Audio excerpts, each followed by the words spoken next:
This channel does not promote any violent, harmful, or illegal activities. All content provided by this channel is meant for an educational purpose only.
আজকে যে বিষয় হলো দেখা গেল যে DM deputation আপনারা দিতে এসেছেন, কি কারণ ছিল মূলত?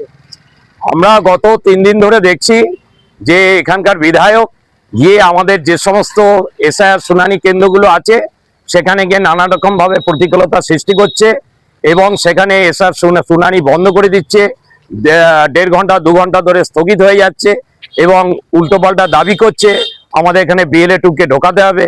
কেন আমাদের গত যে লাস্ট আমাদের ডিএম এর কাছে যে সর্বদলীয় বৈঠক হয়েছিল সেই বৈঠকে সিদ্ধান্ত হয়েছিল যেখানে কোনো পার্টির কোনো লোক ঢুকবে না, কারণ এটা সম্পূর্ণ সরকারি কাজ, নির্বাচন কমিশন এটাকে দেখছে, সুতরাং সেইভাবে চলবে।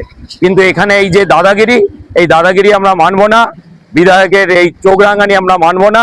আমরা ওই জন্য ডিএম এর কাছে জানাতে এসেছি।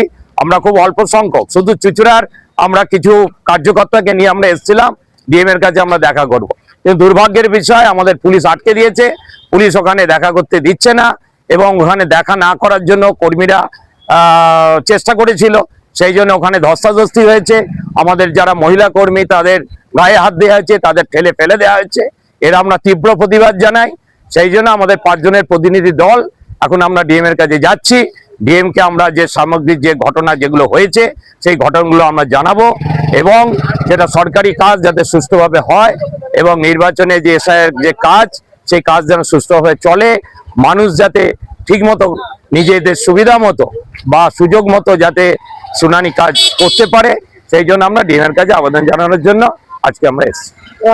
বিধায়ক সব জায়গায় গিয়ে তিনি বলছেন যে BLA-2 সকল জায়গায় থাকতে দিতে হবে, কিন্তু সর্বদলীয় বৈঠকে তাদেরও প্রতিনিধি আপনাদেরও প্রতিনিধি ছিল, তারপরে এরকম কেন হচ্ছে? সেটা তো হয়তো বললাম, ওটা হচ্ছে বিধায়কের দাদাগিরি। বিধায়ক তো যেটা ভাবছে সেটা করলে তো হবে না, বিধায়কের নিজের মতে তো সরকারি কাজ হবে না।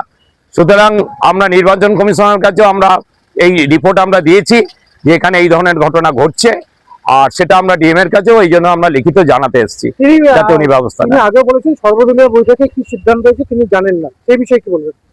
তাহলে ওনার প্রতিনিধি ছিল না। আজকে যখন সর্বদলীয় বৈঠক হয় ডিএম এর কাছে, তখন সব দলেরই প্রতিনিধি ছিল। তাহলে উনি তাহলে প্রতিনিধির সাথে তার কোনো সংযোগ নেই, তিনি কিছু জানেন না। তিনি একটা বিধায়ক হয়ে যদি এটা না জানেন, তাহলে এটা দুর্ভাগ্যের ব্যাপার। তার যে জেনে নেওয়া উচিত ছিল।